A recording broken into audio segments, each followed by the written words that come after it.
नमस्कार, मैं हूं कुमार गजेंद्र। जनपद ऑन द स्पॉट में आपका स्वागत है। हमारे एक दूसरे social media platform podcast with Kumar Gajendra में भी आपका स्वागत है, जहां आप हमें सुन सकते हैं। जम्मू कश्मीर के अंदर एक बार फिर से संजय सिंह घिरते हुए नजर आ रहे हैं। संजय सिंह ने जिस तरीके से जम्मू कश्मीर में जाकर हंगामा मचाने की कोशिश की, उससे जम्मू कश्मीर की पुलिस ने संजय सिंह को नजरबंद कर दिया था। लेकिन आखिर कारण क्या था? सबसे बड़ी बात, दरअसल अरविंद केजरीवाल का जम्मू कश्मीर विधानसभा में केवल एक विधायक बताया जाता है, उसका नाम है महराज मलिक। ये महराज मलिक थूकने वाला एमएलए है, यानी कि कभी भी किसी के मुंह पर थूक सकता है, क्योंकि ये इतना बिगड़ैल विधायक है। और है क्या, अरविंद केजरीवाल के तो साथ ज्यादातर ऐसे ही लोग हैं। हमने 2 दिन पहले आपको एक वीडियो डालकर बताया था केजरीवाल के बिगड़े हुए रत्न, तो ये उन्हीं रत्नों में से एक है जो जम्मू कश्मीर के अंदर डोडा जिले से विधानसभा का चुनाव इस बार जीता था निर्दलीय के रूप में। यानी कि आम आदमी पार्टी ने इसे अपना बताया, कैसे था ये तो पता नहीं, लेकिन ये जम्मू कश्मीर विधानसभा में डोडा से जीतकर पहुंचा है। खैर, अच्छी बात है, परंतु सबसे बुरी बात यह है कि इसके खिलाफ कई मुकदमे दर्ज हैं। लगातार बदसलूकी करना इसकी आदत बन चुकी है। पिछले दिनों जम्मू कश्मीर विधानसभा में जिस तरीके से थूकता हुआ पाया गया था, लोगों से झगड़ रहा था, साइको कंडीशन दिखा रहा था, उससे लगता है कि इसको थोड़ी कोई परेशानी भी हो सकती है, चेकअप कराया जाना चाहिए। लेकिन साथ ही फिर एक और चर्चा हुई, एक अस्पताल की डॉक्टर साहब को हड़का रहा था, धमकी दे रहा था, तब भी इसके खिलाफ कार्रवाई हुई। इसके बाद अब जब जम्मू कश्मीर में एक सिख डीएम, जिला अधिकारी, वो भी सिख, जब उनको ये कहता है बड़ी भीड़ के अंदर तुम्हारे मुंह पे थूक दूं, इसके बाद शायद उन्हें ये गवारा नहीं था और इसी महराज मलिक को पीएसए के तहत गिरफ्तार कर लिया गया। लेकिन आम आदमी पार्टी ने बजाय इस विधायक की चूल्हे कसने के उल्टा केंद्र सरकार पर आरोप लगाने शुरू कर दिए, जैसे न जाने पता नहीं कितना बड़ा जुर्म हो गया हो और ना जाने किसको पार्टी को दबा लिया गया हो। अब जम्मू कश्मीर में भारतीय जनता पार्टी के प्रवक्ता अभिजीत जिस तरीके से उन्होंने खुलासा किया है, उन्होंने इसका भंडाफोड़ कर दिया है कि आखिर संजय सिंह है क्या चीज और क्यों बार बार संजय सिंह ऐसी हरकतें करते हैं और दिखाने की कोशिश करते हैं, एक बवाल मचाने की कोशिश करते हैं, एक हंगामा क्रिएट करने की कोशिश ही आम आदमी पार्टी का सबसे बड़ा हथियार जो है। एक बार सुनिए बीजेपी प्रवक्ता ने क्या आरोप लगाए संजय सिंह पर। ये उनका खुद का जरा ये उन्हीं ने फाइल किया है अपनी जो उनके ऊपर एफआईआर्स हैं, और मुझे लगता है आम आदमी पार्टी के अंदर शायद एफआईआर्स जो हैं वो एक क्राइटेरिया रहती है कि आप कितने बड़े नेता बनोगे। संजय सिंह जी के ऊपर खुद 22 एफआईआर लगी हैं और 22 एफआईआर छोटी मोटी नहीं, कहीं पर अटेम्प्ट टू मर्डर की भी एफआईआर है और मायावती की हुकूमत के अंदर अगर आपको याद होगा गुंडा एक्ट तक इन पे लगा है। अगर आपके अंदर ये क्राइटेरिया कि मैं जितना बड़ा नेता उतनी मेरी एफआईआर होनी चाहिए, तो ऐसे नेता आप ही को मुबारक हो। और एक बात जो मैं पूछना चाहता हूं आम आदमी पार्टी से खासकर कि ये बताएं कि आपने जो कटाक्ष आपके इस नेता ने किया, तो क्या अरविंद केजरीवाल जी शराबी है? क्या संजय सिंह शराबी है?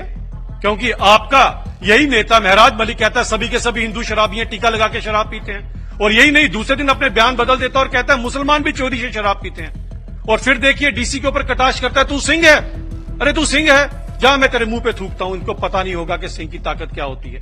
और वो जो एक आम गरीब ट्रक ड्राइवर का बेटा अगर आज जाके डीसी बना है, उसके ऊपर जब ये उनकी खासकर जाति विशेष के ऊपर पूरी के ऊपर जब ये धर्म विशेष के ऊपर टिप्पणी करता है, तो ऐसे लोगों को जवाब देना पड़ेगा। और ऐसे लोगों के लिए अगर अरविंद केजरीवाल खड़ा होता है या अरविंद केजरीवाल अगर इस तरह की बातें करते हैं, तो अरविंद केजरीवाल जी को बताना पड़ेगा क्या आप ऐसे लोगों के साथ खड़े हैं? क्या आपकी पॉलिटिकल पार्टी आज इस तरह की राजनीति करना चाहती है? अगर आप इस तरह की राजनीति करना चाहती है, तो मैंने पंजाबी में तभी कहा कि जिन्ने मेरे वीर ते जिन्नियां मेरियां भैणां पंजाब दियां, इस बार इन्हां नूं जवाब देणगियां कि तुसी किन्नी ही महिलाओं की इज्जत करते हो। क्योंकि तुसी आप वेखो कि तुहाडा इहो ही एक एमएलए है जिनने उत्थे एक महिला ਦਾ ਉਤਪੀੜਨ ਕੀਤਾ, ਜਿਹਦੇ ਕਾਰਨ ਉਸ ਮਹਿਲਾ ਨੂੰ ਕੋਰਟ ਜਾਣਾ ਪਿਆ ਤੇ ਅੱਜ ਜਿਹਨੂੰ ਸਜ਼ਾ ਮਿਲੀ ਹੈ, ਇਸ ਮਹਿਲਾ ਨੂੰ ਸੁਪਰੀਮ ਕੋਰਟ ਜਿਹੜੀ ਹੈ ਉਹ ਇਹਨੂੰ ਅੱਜ ਸਿਕਿਉਰਿਟੀ ਦੇ ਕਰਦੀ ਹੈ। ਕਿਆ ਸਾਡੀਆਂ ਬੱਚੀਆਂ ਭੈਣਾਂ ਕਿਆ ਸੇਫ ਹੈਗੀਆਂ ਪੰਜਾਬ ਦੇ ਅੰਦਰ? ਮੈਂ ਪੁੱਛਣਾ ਚਾਹਨਾ ਆਮ ਆਦਮੀ ਪਾਰਟੀ ਤੋਂ, ਤੇ ਮੈਂ ਮੁੜ ਕੇ ਅਪੀਲ ਕਰਾਂਗਾ ਪੰਜਾਬ ਦੀ ਖਾਸ ਕਰ ਜਨਤਾ ਨੂੰ ਕਿ ਇਹੋ ਜਿਹੇ ਲੋਕ ਜਿਨ੍ਹਾਂ ਦੇ ਵਿੱਚ ਮਹਿਲਾ ਦੀ ਕੋਈ ਇੱਜ਼ਤ ਨਹੀਂ, ਜਿਹੜੇ ਕਹਿਣਗੇ ਕਿ ਹਿੰਦੂ ਸ਼ਰਾਬੀਨ, ਮੁਸਲਮਾਨ ਚੋਰ ਸ਼ਰਾਬੀਨ, ਜਿਹੜੇ ਪੂਰੀ ਦੀ पूरी कौम ਨੂੰ नशे वाले पासे लेके जाया करते हैं, इन्हां नूं मुंह तोड़ जवाब दियो जरूर इस बारी चुनाव। आपने देखा और सुना होगा कि उन्होंने बताया कि संजय सिंह पर 22 एफआईआर दर्ज हैं। गुजरात में, दिल्ली में, उत्तर प्रदेश में 22 एफआईआर दर्ज हैं और साथ ही उन्होंने बताया कि मायावती के समय तो इन पर, संजय सिंह पर गुंडा एक्ट तक लगाया गया था, यानी कि रजिस्टर्ड गुंडे भी हैं। ये हम नहीं कह रहे, ये तो बीजेपी के प्रवक्ता कह रहे हैं। तो ये जो पूरी कवायद है, महराज मलिक के चक्कर में जो बवाल काटने के लिए संजय सिंह वहां भेजे गए थे, लेकिन वहां की पुलिस ने संजय सिंह को भी काबू कर लिया और इस काबू किए जाने के बाद संजय सिंह बिलबिलाए हुए घूम रहे हैं। लेकिन सबसे बड़ी बात यह है कि जम्मू कश्मीर की सरकार आखिर क्या चाहती है। आपको हमने उस दिन भी दिखाया था कि उमर अब्दुल्ला के पिता फारूक अब्दुल्ला एक बार फिर से बड़ी बड़ी बातें कह रहे थे, नेपाल हो जाएगा, बांग्लादेश हो जाएगा, दिल्ली में क्या से क्या हो जाएगा, देश में बड़ी बड़ी धमकियां दे रहे थे। अभी तक कुछ नहीं हुआ है फारूक अब्दुल्ला साहब, और चिंता मत कीजिए, कुछ होने भी नहीं दिया जाएगा। भारत वो देश नहीं है जो आप सोच रहे हैं। ना जाने कितनों को, खैर अब महराज मलिक संजय सिंह के फेवर में एक बार फिर से उमर अब्दुल्ला बयान दे रहे हैं। हालांकि उमर अब्दुल्ला का यह समझ नहीं आ रहा कि किसकी तरफ से बयान दे रहे हैं और किसके खिलाफ बयान दे रहे हैं, लेकिन बयान जरूर दे रहे हैं। सुनिए जरा जम्मू कश्मीर के मुख्यमंत्री उमर अब्दुल्ला क्या कह रहे हैं। अगर उन्होंने वाकई कुछ ऐसा पीएसए के लायक किया होता तो अदालत से उनको रिलीफ नहीं मिलता। अदालत से रिलीफ मिलने का जो मुझे लगता है, उससे मतलब ये निकाला जा सकता है कि जो भी उनकी गलती रही वो पीएसए के तहत गिरफ्तार होने के लायक नहीं है। मुझे लगता है चुपचाप तरीके से हुकूमत के उस हिस्से को बिना कुछ कहे हुए अपनी गलती का तस्लीम करके उनको छोड़ दिया जाना चाहिए।